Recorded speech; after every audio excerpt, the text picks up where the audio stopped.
Assalamualaikum dan salam keluarga Malaysia. Saya Sahih Samsudin. Berita wilayah edisi 10 Mac membawakan laporan terkini dari seluruh negara. Lintas langsung dari Sabah, Labuan dan Sarawak bakal mengisi paparan pada petang ini. Terus setia sejam bersama kami.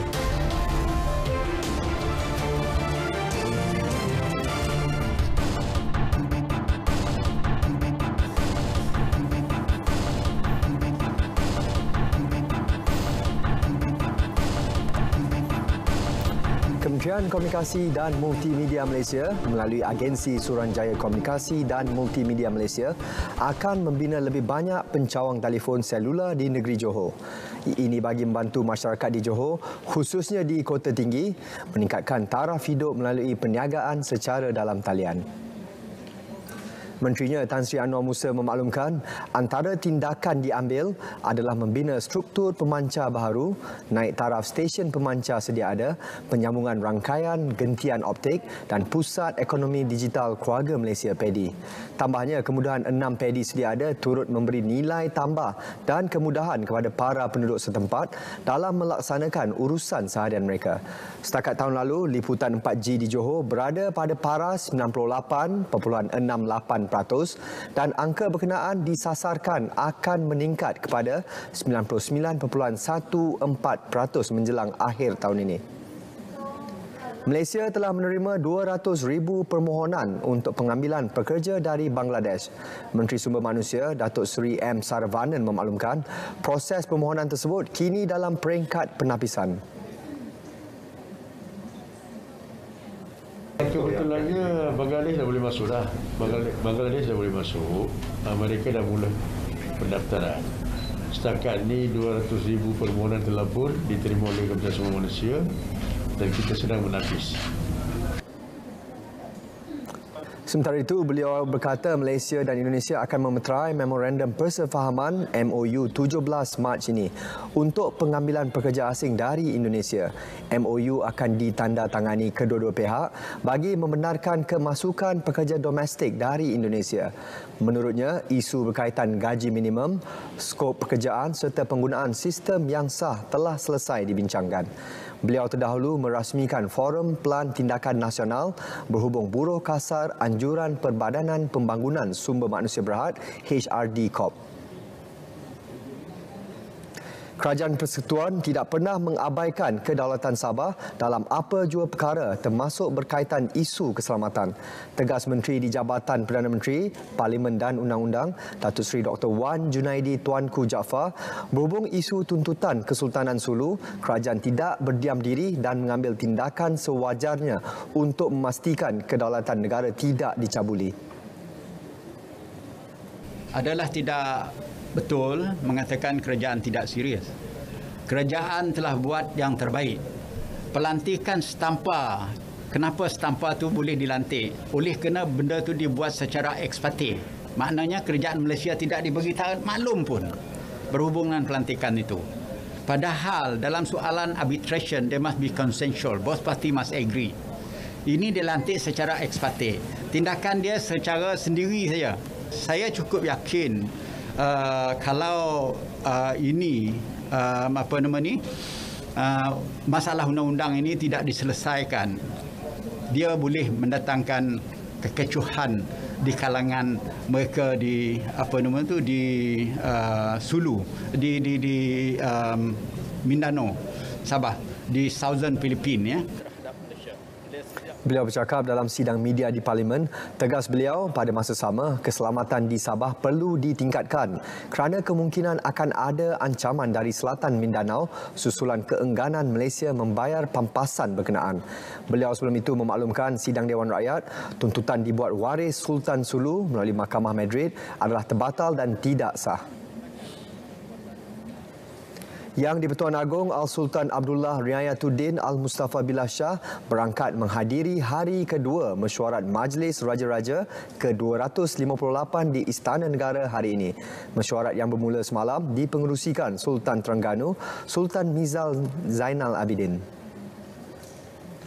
Kali terakhir mesyuarat Majlis Raja-Raja diadakan pada 24 November dan 25 November 2021 yang dipengerusikan Sultan Kedah Al-Aminul Karim Sultan Salahuddin Sultan Baldisha.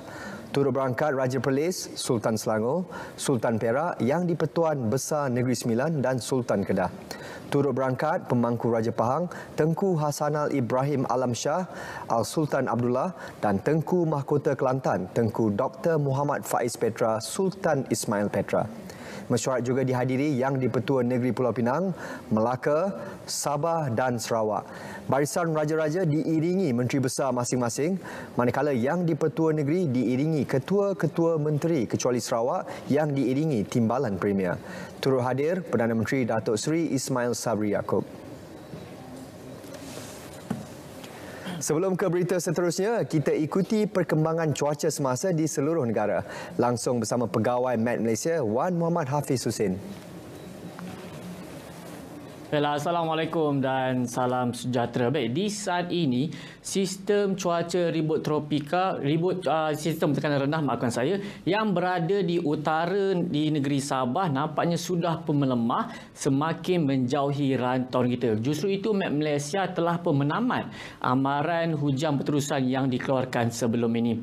Baik, dan selain daripada itu juga angin di kawasan perairan Laut Cina Selatan terus bertiup dengan agak kencang sekitar 40 hingga ke 50 km sejam dan ketinggian ombak juga boleh mencapai 3.5 meter. Justru itu Met Malaysia masih lagi mengekalkan amaran yang kencang serta laut bergelora ketiga pertama dan juga kedua yang melibatkan kawasan perairan Condor, Reef North dan juga Lalayang, yang mana keadaan ini adalah berbahaya kepada bot-bot kecil serta sukan dan rekas laut juga pada aktiviti perkapalan dan juga menangkap ikan, dan amaran ini berkuat kuasa sehingga ke 13 Mac 2022. Baiklah, kita akan beralih ke paparan gemerada bagi melihat apa yang berlaku sebenarnya pada ketika ini. Pada ketika ini, alhamdulillah kebanyakan negeri dalam keadaan yang agak cerah, namun di bahagian pantai barat dan juga pedalaman semenanjung Malaysia masih lagi berlaku hujan di satu tempat. Buat masa kini, hujan kini sedang berlaku melibatkan beberapa daerah di bahagian pedalaman yang melibatkan daerah Kinta, Kampar, Batang Padang, Mualim di negeri Perak, begitu juga di daerah Gombak dan juga Hulu Langat, serta di bahagian pedalaman negeri Pahang yang melibatkan daerah Cameron Highland dan juga Betong. Baik, hujan yang berlaku di kawasan pedalaman semenanjung ini kita jangkakan ianya akan bergerak menghala ke pantai barat semenanjung Malaysia. Di utara, pantai timur insya-Allah akan mengalami keadaan cuaca yang agak cerah, tiada hujan. Di negeri Sabah pada ketika ini alhamdulillah dalam keadaan yang mendung, tiada hujan berlaku, tetapi keadaan yang berbeza pula berlaku di negeri Sarawak. Pada ketika ini hujan berserta petir kini sedang berlaku melibatkan sebahagian besar di bahagian tengah di negeri Sarawak yang melibatkan bahagian Betong, Sarike, Sibu, di bahagian Kapit dan juga di bahagian Bintulu. Keadaan lembap ini kita jangkakan boleh berlanjutan sehingga ke awal malam nanti. Baiklah, sebelum pisah kita lihat ramalan cuaca bagi bandar-bandar utama di seluruh Malaysia. Baiklah, saya Wan Hafiz. Assalamualaikum dan salam sejahtera.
kempen hari ke-13 Pilihan Raya Umum PRU Dewan Negeri Johor ke-15, calon-calon daripada parti bertanding terus mempergiatkan sesi bertemu pengundi bagi meraih sokongan. Pelbagai medium digunakan bagi mengakses ke seberapa ramai pengundi dalam kawasan Dewan Negeri yang ditanding ini. Laporan penuh kita langsung bersama Anas Makno dari studio RTM di Johor Bahru.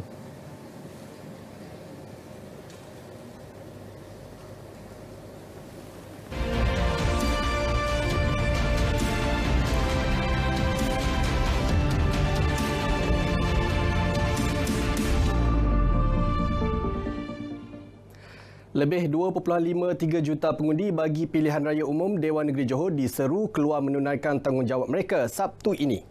Setiausaha Suruhanjaya Pilihan Raya SPR, Datuk Ikmaluddin Ishak menasihatkan pengundi keluar mengundi mengikut cadangan masa menerusi aplikasi My SPR Semak dan tidak mengundi pada saat-saat akhir. Bagaimanapun, mereka masih boleh keluar mengundi bermula 8 pagi hingga 6 petang atau waktu yang diwartakan di pusat mengundi masing-masing. Pengundi digalakkan membuat semakan awal sebelum hari mengundi menerusi pelbagai saluran disediakan SPR. Mereka disarankan mencatat dan menyimpan maklumat seperti pusat mengundi, saluran mengundi dan nombor bilangan pemilih. Datuk Ikmaluddin turut menasihati pengundi sentiasa mematuhi semua undang-undang, peraturan dan garis panduan khas pencegahan COVID-19 pada hari mengundi nanti. SPR menyeru pengundi pos menghantar undi mereka menggunakan saluran kurier yang sah dan dijamin keselamatannya. Ini bagi memastikan undi pos yang dikembalikan ke alamat pegawai pengurus pilihan raya selamat sampai, tidak lewat dari pukul 5 petang pada hari mengundi. Jelas SPR pihaknya telah menjalin kerjasama dengan Pos Malaysia dalam urusan penghantaran kertas undi borang 2 sampul A dan B kepada pengundi yang memohon sebagai undi pos bagi PRU Dewan Negeri Johor. Ini selaras dengan peruntukan bawah Peraturan 9, Peraturan Pilihan Raya Pengundian Pos 2003. Dalam perkembangan berkaitan, kira-kira 5,000 kertas undi pos pengundi yang bekerja di Singapura dikumpul sukarelawan Wanted Media dan dihantar ke Johor menerusi laluan perjalanan lengkap vaksin VTL darat. Kertas undi pos dibawa secara berperingkat sejak 6 Mac selepas dikumpul dari 5 bahagian di Republik itu sebelum disatukan untuk dihantar ke Johor.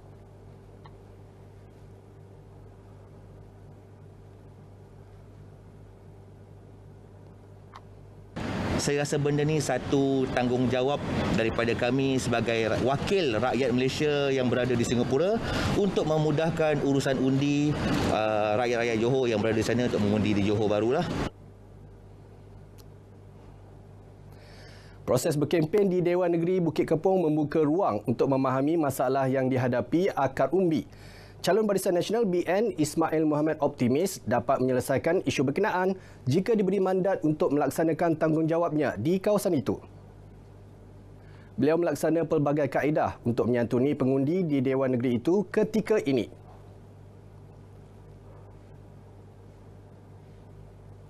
Setakat ini saya dah hampir keseluruhan dapat berkunjung di kawasan Bukit Kepong yang mana kebetulan saya pernah bertanding di sini dan jadi wakil rakyat di sini. Sebesikit saya mengetahuilah selok-belok. Cuma perjumpaan yang sangat akhir ini lebih pada kecil-kecilan lah. Kata orang mendekati pengundi-pengundi yang saya belum dapat dekati. Tambahnya, 5 perkampungan orang asli di Bukit Kepong turut menyambut baik parti itu. Beliau ditemui ketika melawat Felkra Bukit Kepong. Turut turun padang Khairi Jamaluddin. Lain padang, lain belalang. Pelbagai strategi disusun bagi meraih undi di Johor. Kempen secara konvoi salah satu daripada inisiatif dilakukan calon muda N44 Lakin Rashid Abu Bakar. Fokus hari ini adalah untuk menampakkan visibility lah di keliling Lakin, di kawasan-kawasan yang mana ada semua PDM yang ada. Kami pun dah naikkan billboard malam tadi dan sebagainya, dan kami akan melawat pusing ke semua kawasan billboard untuk menunjukkan sokongan dari orang ramai terhadap kami itu. Dalam pada itu, calon Perikatan Nasional Kerusi Kota Iskandar Samsudin Ismail menyifatkan kempen secara bersemuka lebih dekat di hati rakyat. Perjumpaan secara fizikal ni sebenarnya dia lebih menyentuh, lebih touching, lebih dekat dengan hati pengundi berbanding dengan kempen-kempen dalam online. Kita tak terasa dia punya aura dia tu, tak ada. Johor menyumbang 61% kepada pengeluaran nenas negara dengan keluasan tanaman lebih 10,000 hektar. Pengeluaran hasil pula kira-kira 65% atau 250,000 tan metrik setahun. Dasar Agro Makanan Negara 2.0 membantu merancangkan lagi industri nenas. Perinciannya bersama Nur Akila Arba'in.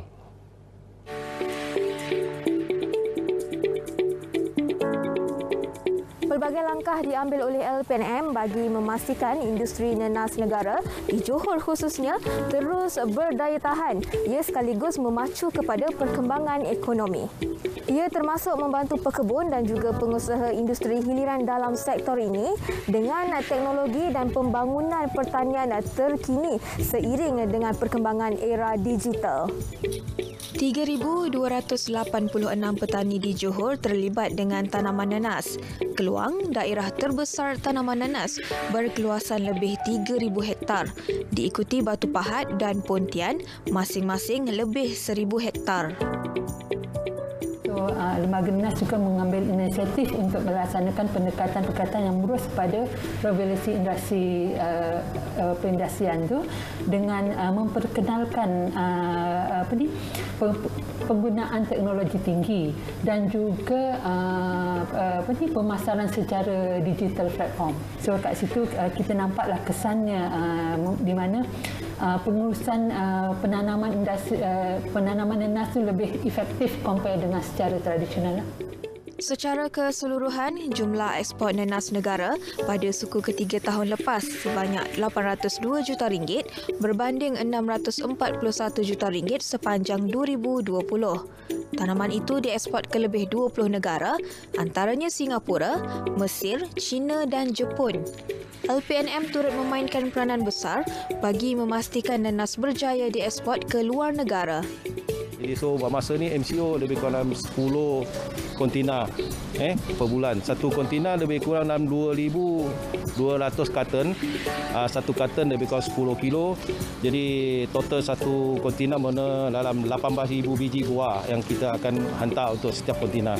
Kemana kalau pulata dalam ekar tu lebih kurang 1,5 ekar punya buah lah untuk kita nak diekspor keluar ke luar negara.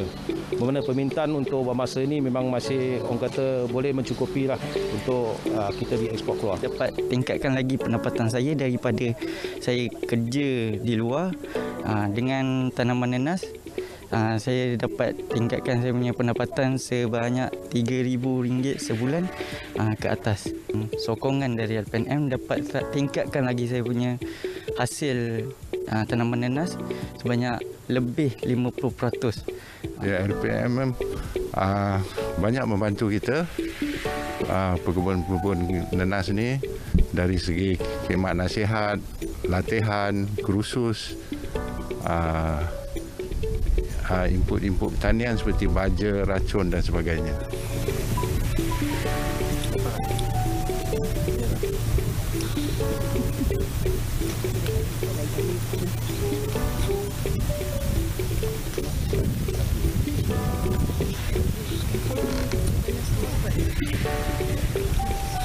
Ke arah sifar sisa, LPNM turut mengenal pasti potensi daripada sisa nenas. Malah kepelbagaian inovasi berjaya dihasilkan seperti produk kraft tangan dan cendawan. Ini sekaligus membantu usahawan industri hiliran meningkatkan pendapatan. Memang banyaklah membantu untuk saya naikkan saya punya perniagaan ni daripada segi khusus. Yang terbaru ni kita dapat penambahan buat galeri ni daripada bengkel dia naikkan galeri agro pelancongan. Itu lembaga nenas bagi saya yang paling besar lah selama saya mengikut dia. Dia dapat membantulah usahawan cendawan yang mengalami masalah habuk kayu getah, dan habuk kayu getah sekarang ni kos terlalu tinggi, mahal.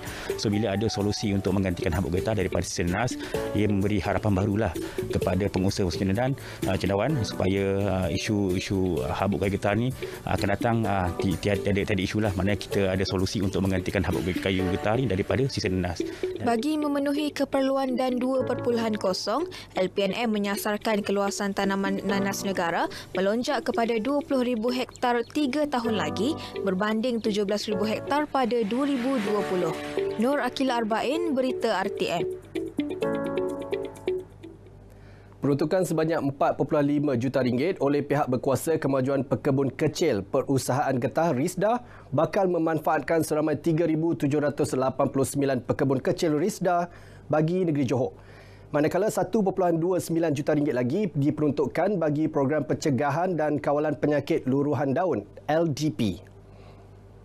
Jelas Timbalan Menteri Pembangunan Luar Bandar Datuk Seri Abdul Rahman Mohamad, insentif berkenaan bagi membantu meningkatkan produktiviti getah pekebun kecil di negeri ini.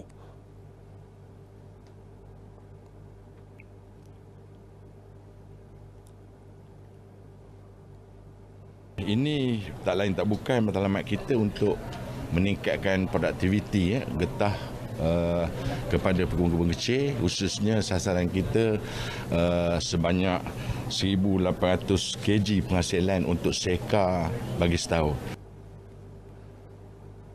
Beliau berkata demikian dalam majlis penyampaian bantuan pembangunan pekebun kecil daerah Segamat. Baik, setakat ini perkembangan PRU Dewan Negeri Johor. Esok merupakan hari terakhir buat calon-calon bertanding berkempen untuk memenangi hati rakyat sebelum hari mengundi Sabtu ini. Terus ikuti laporan langsung PRU Dewan Negeri Johor bersama RTM setiap hari melalui berita wilayah dan berita perdana. Saya Anas Manol, salam keluarga Malaysia. Dari Sabah petang ini, pengambilan vaksin dan pematuhan kepada SOP masih menjadi keutamaan walaupun sempadan negara dibuka semula. Laporan penuh bersama Rita Aloysius Malik di Kota Kinabalu. Silakan Rita.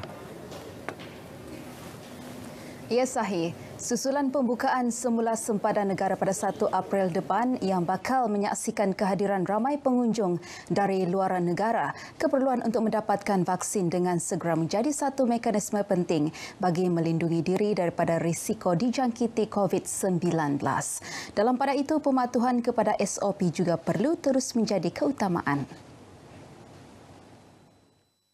Barangkali inilah juga satu isyarat kenapa kita perlu pastikan kita sudah menerima vaksin, sudah menerima dos penggalak dan juga bagi anak-anak kita diberi vaksin kerana lebih ramai orang luar akan berada di tempat kita. Arti dia risiko itu sebenarnya semakin tinggi. Datuk Masidi yang juga jurucakap COVID-19 negeri menegaskan walaupun pengunjung luar negara diwajibkan memperoleh suntikan vaksin di negara asal sebelum memasuki negara ini, namun rakyat perlu berwaspada bagi menghadapi sebarang kemungkinan.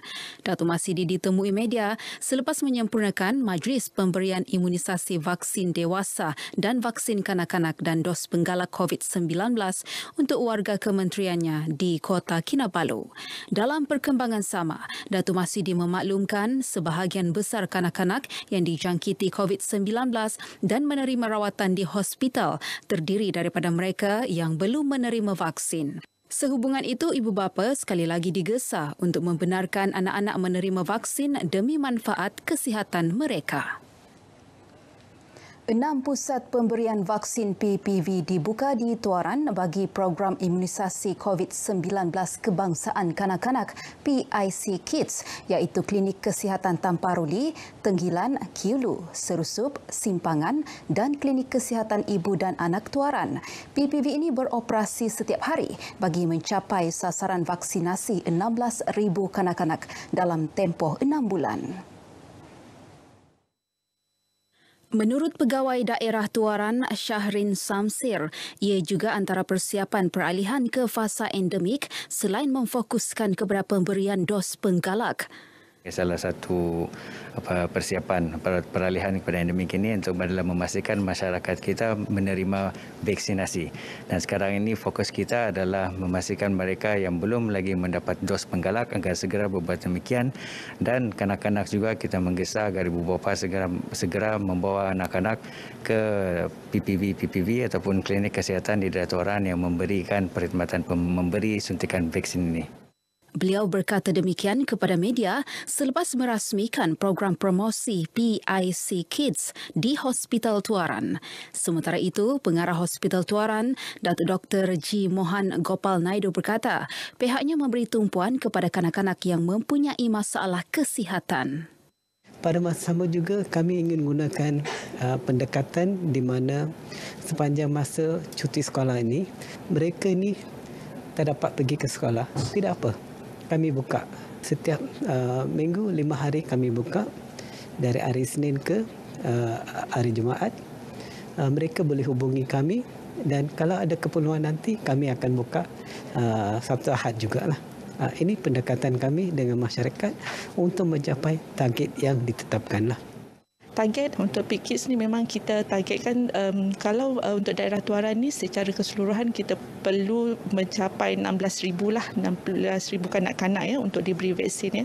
Untuk setakat ni kita telah mencapai lebih kurang dalam 3,000 ya pemberian vaksin setakat kemarin. Dia meliputi lebih kurang dalam 18% lah. Ibu bapa yang ditemui mengakui kepentingan memberi vaksin kepada anak masing-masing. Ini sebenarnya keperluan kita pada masa kini dan saya juga selaku ibu bapa sangat berterima kasih kepada pihak kerajaan kerana menyediakan vaksin yang percuma sebenarnya untuk anak-anak kita. Okey. Okey. Ya, sehat dengan cergas mencegah COVID-19. Saya bawa anak saya untuk jarum hari ini supaya untuk mencegah daripada terkena COVID-19 dan untuk antibody diorang jugalah. Seramai 50 kanak-kanak menerima suntikan dalam program ini. Komitmen Taman-Taman Sabah dalam usaha memelihara dan memulihara alam sekitar di negeri ini mendapat pujian Duta Amerika Syarikat ke Malaysia, Brian D. McFitters. Brian turut menyatakan kesediaan pihaknya bekerjasama dengan Sabah untuk melindungi alam semula jadi, khususnya di lokasi pelancongan. It's not only the marine parks that we're getting a glimpse of today, but also the important land parks. So both of them are very important for conservation, which is connected to preservation of wildlife, biodiversity, climate change. Beliau ditemui RTM selepas mengadakan pertemuan dengan Pengarah Taman-Taman Sabah, Dr. Maklarin Lakim di Pulau Manukan, Kota Kinabalu mengenai keputusan Kerajaan Malaysia membuka semula sempadan negara bermula 1 April ini. Brian berkata ia merupakan langkah yang baik dan berharap lebih ramai pelancong dari Amerika Syarikat akan berkunjung ke negara ini, terutama Sabah. Brian turut mengakui Sabah mempunyai tarikan pelancongan yang hebat, khususnya berasaskan ekopelancongan. Sementara itu, Dr. Maklarin menyambut baik kesediaan Kedutaan Amerika Syarikat membantu usaha pemuliharaan alam sekitar di negeri ini. Memang Taman-Taman Sabah memiliki sejarah yang panjang sejak mungkin 30 tahun yang lepas lagi mengadakan kerjasama dengan berbagai-bagai institusi daripada Amerika Syarikat yang mana dari masa ke masa mengadakan penyelidikan, berbagai jenis penyelidikan di dalam taman-taman khususnya di Taman Kinabalu. Rakyat Sabah menyambut baik pengumuman kerajaan bahawa negara akan memasuki fasa peralihan ke endemik serta pembukaan semula sempadan negara bermula 1 April depan. Masing-masing menyifatkan keputusan tersebut adalah langkah tepat dalam usaha memulihkan ekonomi negara. Saya sedikit sebenarnya rasa lega sebabnya kerana COVID ni telah menyebabkan ramai orang yang menjadi mangsa ekonomi, ya, ada yang bankrupt, tapi kalau dah macam ni ekonomi dah buka, alhamdulillah lah, sempadan dah dibuka, pelancong boleh datang ke Sabah. Macam kami sebagai peniaga, senanglah kalau macam dibuka sudah, pelancong pun boleh masuk. Time PKP tu perniagaan teruk, jadi kami macam cuti tutup kan. Tapi kami dengar macam mau buka sudah, kami pun senanglah, pelancong akan ramai datang, perniagaan pun akan okeylah, kembali pulih. Saya rasa ini memang kena buatlah sebab rakyat pun sudah susah kan kalau semua tutup, tapi kita masih bergantunglah kepada negara-negara lain. Ya, kalau buka tak ada orang datang pun susah kan. Malaysia menutup sempadan negara kepada pelancong dan pelawat asing sejak Perintah Kawalan Pergerakan berkuat kuasa pada 18 Mac 2020 untuk mengekang penularan COVID-19 dalam negara. Baik saudara, sekian paparan dari Negeri di Bawah Bayu bersama saya Rita Alisius Malik. Ikuti lebih banyak perkembangan semasa dalam berita wilayah. Untuk berita seterusnya, kembali bersama Sahi. Silakan. Terima kasih Rita. Seterusnya untuk paparan dari Pulau Mutiara Laut Cina Selatan, kita bersama Muhammad Raswin Setia di Labuan. Silakan.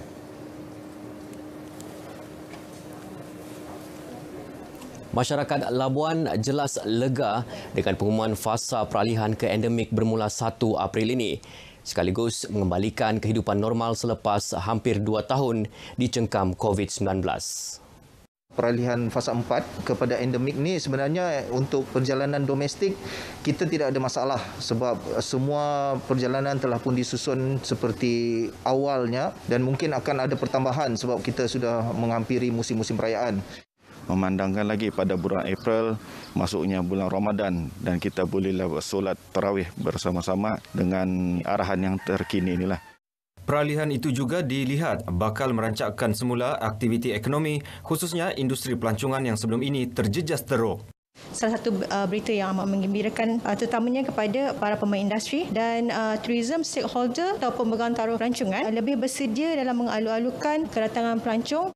Sementara itu, pemansuhan had operasi premis perniagaan selaras fasa peralihan endemik membuka peluang kepada pengusaha perniagaan kembali menjana pendapatan. Kami pun banyak happy betul sebab kami sudah dekat 2 tahun lebih kami tahan. Kami punya pekerja tidak dapat kerja 24 jam lagi, pelanggan pun banyak happy lah. Sebab diorang boleh duduk sampai pagi, makan sahur pun insyaAllah. Bagi pelanggan pula, ia memudahkan mereka mencari tempat makan, lebih-lebih lagi bagi yang bekerja shift malam. Kira macam bagus jugalah, macam kami oil and gas. Kadang-kadang kami operation sampai malam apa, jadi kami senang cari makan lah. Kalau kedai sudah buka 24 jam, so kami ada masalah untuk makan di luar. Bulan puasa pun dah lama lagi. So kalau kami kerja pun sampai 24 jam untuk waktu sahur, so kami boleh ada choice untuk makan di luar. Timbalan Ketua Pegawai Eksekutif Perbadanan Labuan, Ridwan Muhammad Ismail berkata, had waktu operasi premis perniagaan tertakluk kepada lesen yang telah dikeluarkan pihak berkuasa tempatan PBT Perbadanan Labuan. Sebelum ini memang kita faham bahawa ada lesen-lesen yang kita keluarkan untuk operasi 24 jam. Jadi perkara ini akan kita lihat dan insya-Allah sekiranya keperluan itu ada, permohonan daripada pengusaha-pengusaha itu ada dan kita akan benarkan. Bantuan awal persekolahan BAP 2022 memberi kelegaan kepada ibu bapa dan penjaga apabila sesi sekolah dibuka semula 21 Mac ini. Kebanyakan penerima dalam kalangan golongan berpendapatan rendah B40 berterima kasih dan syukur atas bantuan berkenaan. Bantuan ini memberi sedikit sebanyak membantu kita untuk membeli keperluan peralatan anak sekolah, untuk belanja dan sebagainya. Perasaan tu memang bersyukur sebab dibagi bantuan walaupun jumlah tu tidak seberapa tapi insyaAllah dapat meringankan beban untuk kami yang berpendapatan rendah. Anak-anak senang sikitlah, taklah ibu-ibu susah mau kalau macam mana belanja apa, sekurang-kurangnya adalah bantuan ni sedikit-sedikit untuk keperluan ibu bapa lah untuk anak-anak. Bekalan darah di Hospital Labuan adalah memuaskan dan mencukupi untuk memenuhi keperluan perubatan. Masyarakat setempat kini lebih prihatin dan bertanggungjawab serta peka terhadap kempen menderma darah yang dilaksanakan. Apabila kita menderma darah, sebenarnya kita sudah menyelamatkan sebenarnya 3 nyawa ya. Sebab tu kita selalu dengar mengenai promosi mengatakan 1 pain darah boleh menyelamatkan 3 nyawa ya. Kempen derma darah di Hospital Labuan baru-baru ini mendapat kerjasama daripada Persatuan Bulan Sabit Merah Malaysia PBSM Labuan. Sekian paparan berita wilayah dari Labuan. Salam keluarga Malaysia. Kembali ke Angkasa Puri, silakan. Terima kasih Raswin.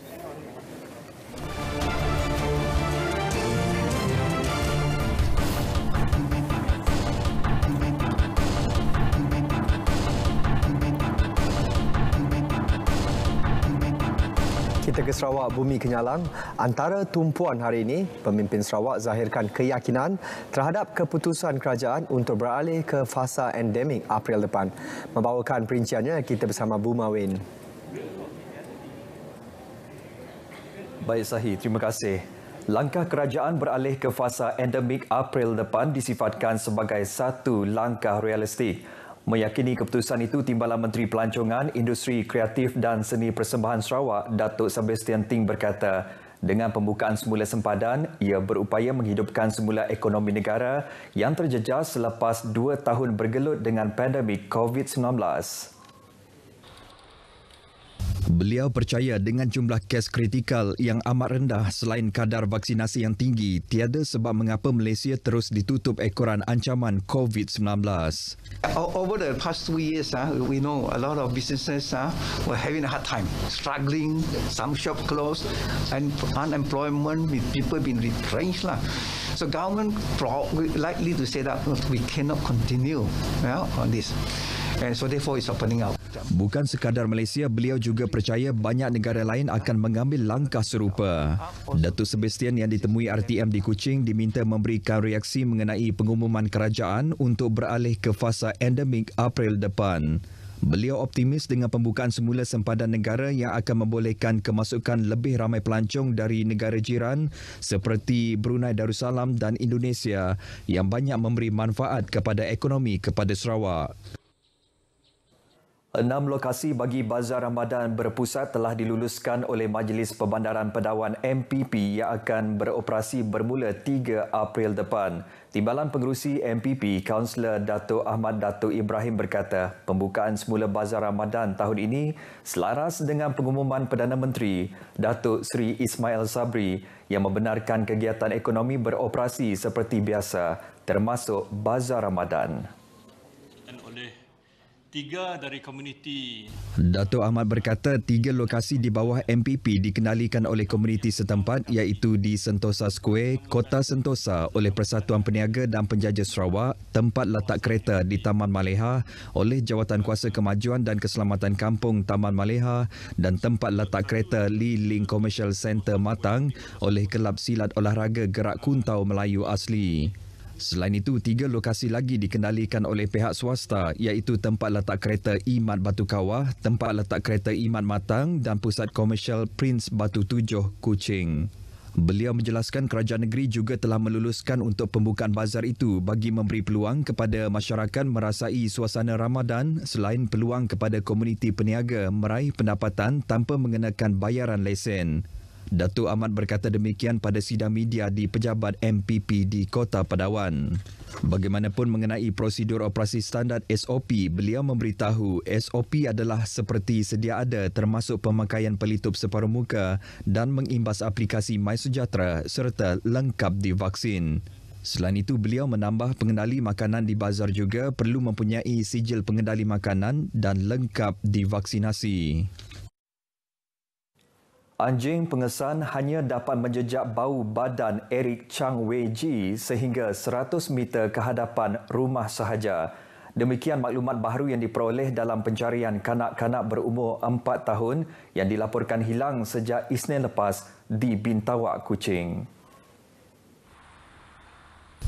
Menurut Timbalan Ketua Polis Daerah Kuching, Superintendent Merbin Lisa, walaupun usaha mengesan menggunakan anjing K9 itu terbatas di kawasan tertentu, pihaknya tidak hanya bersandar kepada sumber itu. Pihaknya juga telah selesai menemu bual penduduk sekitar bagi membantu siasatan. Dihubungi RTM di Kuching pagi tadi, jelas Superintendent Merbin lagi, pihaknya juga sudah lengkap melakukan soal siasat ke atas pasangan yang merupakan penjaga kanak-kanak terbabit. Buat masa ini, pihak polis telah membenarkan pasangan berumur 37 dan 51 tahun itu balik ke rumah namun akan memanggil semula untuk siasatan lanjut. Kehilangan Eric hanya disedari oleh ibunya, Dinasti Chang Ka-hui, 25 tahun selepas dihubungi penjaganya. Kes kini disiasat di bawah Seksyen 31-1 Akta Kanak-Kanak 2001. Jabatan Kerja Raya JKR Sarawak bersama dengan pihak kontraktor dan pengurusan Lebuh Raya Pen Borneo Sarawak serta bahagian trafik polis Diraja Malaysia PDRM Seratuk telah bekerjasama membuka laluan trafik baharu berhampiran persimpangan Roban di daerah Seratok. Ia susulan aduan orang ramai berhubung kemalangan jalan raya yang kerap berlaku di pusingan P kawasan berkenaan. Unit Lebuhraya Pen Borneo JKR Sarawak dalam kenyataan di laman Facebook memberitahu beberapa penambahbaikan juga dilakukan dengan menambah garisan kuning, penanda arah dan papan tanda trafik. Orang ramai yang melalui jajaran tersebut dinasihatkan untuk mematuhi tanda arah dan lencongan yang disediakan. Pihak PDRM turut meminta pengguna jalan raya untuk sentiasa berhati-hati ketika memandu di kawasan laluan Pen Borneo yang masih dalam pembinaan. Sementara itu, Ketua Polis Daerah Seratok DSP Mordani Tanin ketika dihubungi RTM memberitahu 8 kes kemalangan jalan raya dilaporkan berlaku di kawasan berkenaan sepanjang Januari lepas hingga sekarang. Sebahagian dari kemalangan yang berlaku itu disebabkan kesalahan cuai keluar simpang. Orang ramai khasnya penduduk Lingga Sri Aman dijemput hadir ke program Perkhidmatan Komuniti Bergerak yang akan berlangsung pada 12 dan 13 Mac ini di dataran terubuk Lingga Sri Aman. Terdapat banyak perkhidmatan yang ditawarkan kepada pengunjung yang melibatkan penyertaan lebih daripada 7 agensi. Antara agensi yang terlibat ialah Pejabat Daerah Sri Aman, Jabatan Pendaftaran Negara JPN, Pertubuhan Keselamatan Sosial Perkeso, Agropreneur Muda MAFI, My Salam Laksana termasuk Perbendaharaan Malaysia Sarawak selaku penganjur program. Para pengunjung berpeluang untuk berurusan terus dengan agensi terlibat yang menawarkan perkhidmatan seperti pendaftaran kontraktor, kaunter pertanyaan bayaran, kaunter semakan dan banyak lagi perkhidmatan. Program bermula seawal pukul 8.30 pagi hingga 5 petang pada 12 Mac, manakala pada 13 Mac, program juga bermula pada pukul 8.30 pagi dan dijadual tamat pada 12.30 hari. Untuk mengetahui lebih lanjut mengenai program ini, orang ramai boleh menghubungi Pejabat Perbendaharaan Malaysia Sarawak di talian 082 421 333. Baik saudara, sekian berita dari Sarawak. Kita kembali bersama Sahi di Angkasa Puri. Silakan Sahi. Terima kasih Ibu Ma.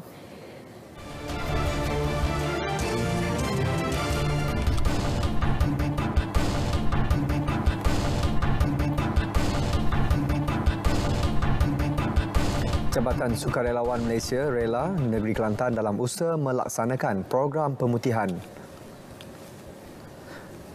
Menerusinya, mana-mana anggota yang tidak aktif selama tempoh 5 tahun akan ditamatkan keanggotaan selain mengemas kini data anggota yang telah meninggal dunia. Rela menerima 200,000 pendaftaran keanggotaan namun hanya 20,000 yang benar-benar aktif setakat ini.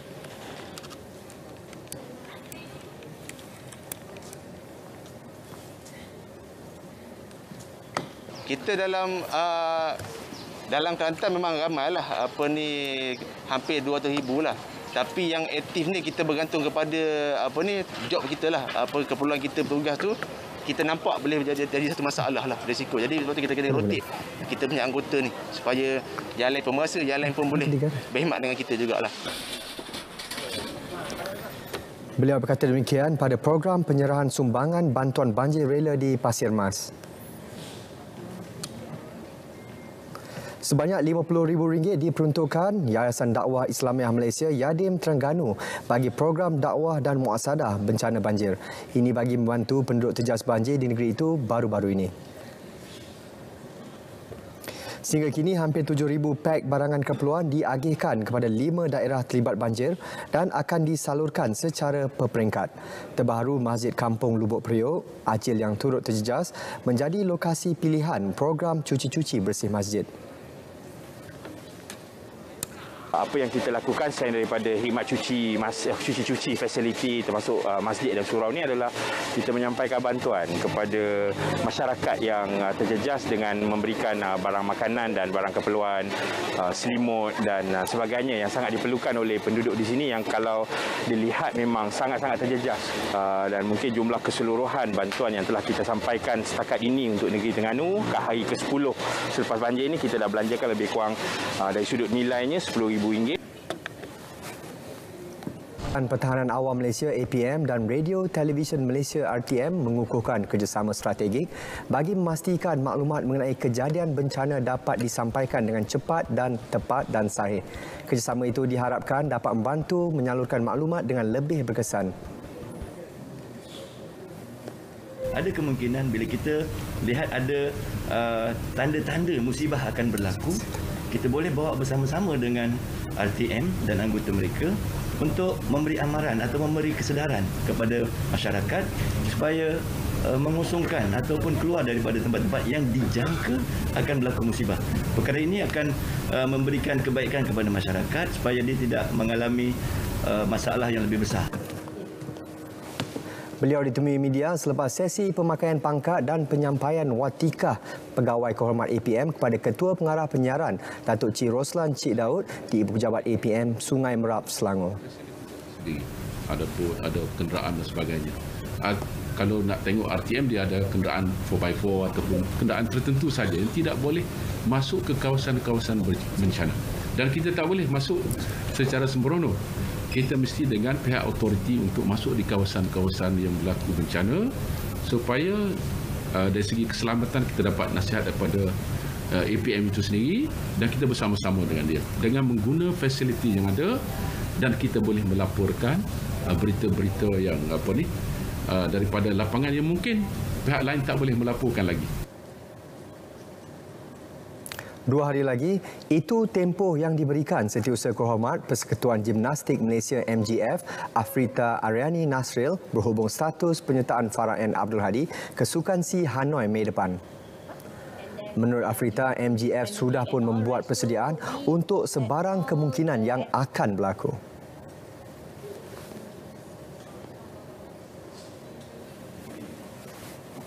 We just had a discussion and it will be answered lah by the 12th.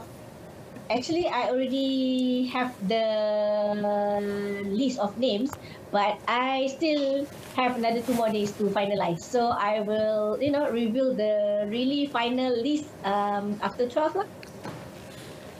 Mengenai kemungkinan persaraannya pula, ia bukanlah sesuatu yang mengejutkan kerana Farah pernah menyuarakan hasrat untuk mengundurkan diri selepas Sukan Olimpik Tokyo 2020 kepada pihak persatuan.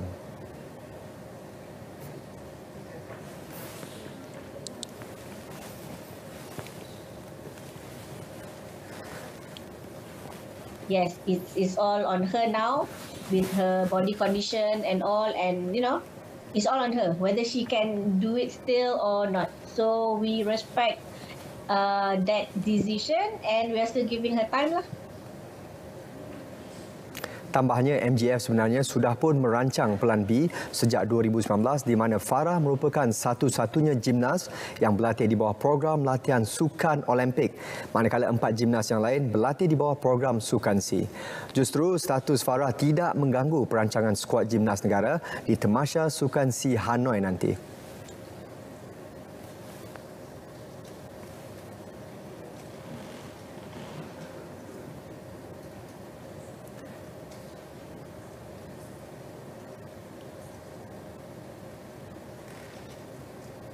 Bila saya hantar atlet keluar, bukan untuk ambil pengalaman. Nak ambil pengalaman, you boleh pergi pertandingan lain. We make sure we go there, pastikan nama Malaysia tu harus dihormati.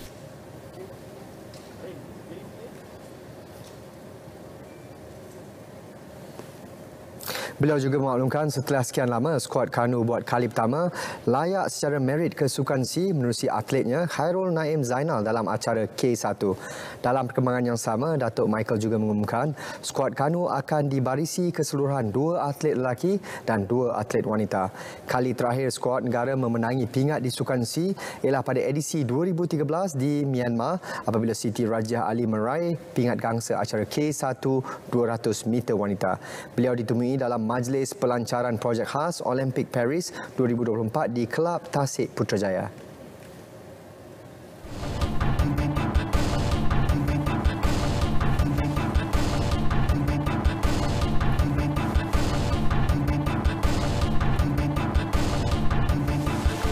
Ibarat lukisan pemandangan di atas kertas, Pantai Ban Pecah di daerah Kerian merupakan produk eko-pelancongan negeri Perak yang sering mengambil kehadiran pengunjung dari seluruh negara. Perkongsian pengalaman bersama Fahmi Muhammad Nur. Saya kini berada di salah satu lokasi produk pelancongan yang menarik di daerah Kerian. Apa yang menarik? Di sinilah biru air laut bertemu dengan hijau sawah padi. Inilah dia Ban Pecah Tanjung Piandang. Antara keunikan Ban Pecah di Tanjung Piandang adalah pembinaan struktur bongkah batu yang berfungsi sebagai pemecah ombak bagi menghalang air laut melimpah ke kawasan sawah. Dilaksanakan oleh Lembaga Pembangunan Pertanian Bersepadu AIDA pada 2013, pembinaan struktur tersebut menelan belanja sebanyak RM36 juta. Mengikut data daripada Jabatan Pengairan dan Saliran daerah Kerian, kita bermula daripada sebelah utara dipanggil Muara Tanjung Piandang sehinggalah ke sebelah selatan iaitu di Parit 30 Kuala Kurau, panjangnya lebih kurang 15 km. Ban jalan tu ataupun kita panggil ban tu sendiri. Tapi struktur bongkah yang kita nampak ni bongkah konkrit lebih kurang panjangnya 8 km. Pelbagai pembangunan infrastruktur telah dilaksanakan bagi memberi keselesaan kepada pengunjung. Beberapa pelan pembangunan baharu juga turut dirancang, antaranya laluan pejalan kaki merentasi Paya Bakau dengan keluasan hampir 2 ekar.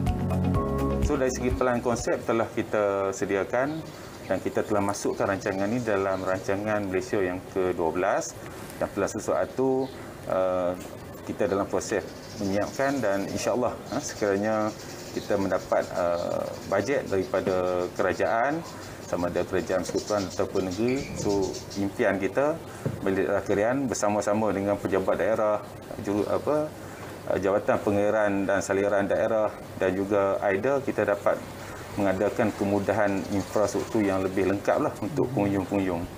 Terkenal dalam kalangan kaki pancing, kawasan ini menjadi tumpuan ramai pada hujung minggu sekaligus meningkatkan pendapatan masyarakat setempat. Kita boleh nampak pemandangan laut yang luas lah. Kita tak ada pokok-pokok besar yang menghalang pemandangan. Kalau biasa kat pantai memang ada pokok-pokok kan, ataupun berteluk sikit kan. Kat sini memang nampak luas lah pemandangan laut dia.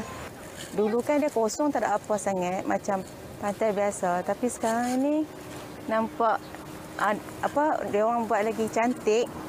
Ada tempat makanan, gerai-gerai banyak kira untuk penduduk macam nak pendapatan kan. Sinilah untuk menebing kat sinilah tempatnya. Tempat lain jauh kot rasanya. Lepas tu kat sini saya pernah dapatkan semilang, tu siakap kan ikan-ikan lain lah. Tapi jenis-jenis yang kecil lah sebab sini kawasan pun dekat dengan area pantai. Jadi ikan tu ada rezeki adalah dapat yang besar. Keindahan semula jadi Ban Pecah Tanjung Piandang seharusnya terus dipelihara agar dapat menjadi tatapan generasi akan datang. Fahmi Muhammad Nur, Berita RTM.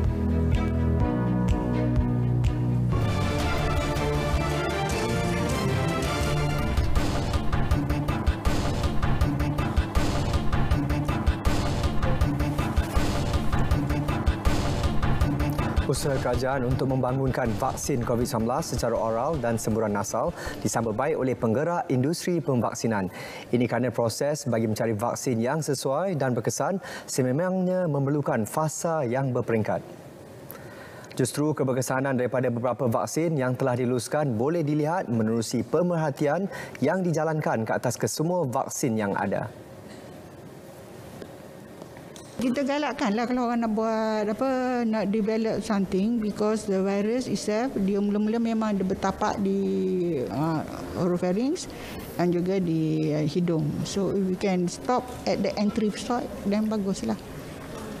So they have but again kalau vaksin ni dia memang kena dia ambil lama tau, ada phase 1, phase 2, phase 3, so they have to go through all the phases lah before they get the go through the FDA. Pembangunan vaksin COVID-19 secara oral dan semburan nasal merupakan sebahagian daripada Pelan Hala Tuju Pembangunan Vaksin Negara PPVN. Ia sebagai inisiatif untuk mewujudkan pilihan melalui portal Berita RTM di berita.rtm.gov.my. Saya Sahih Samsudin.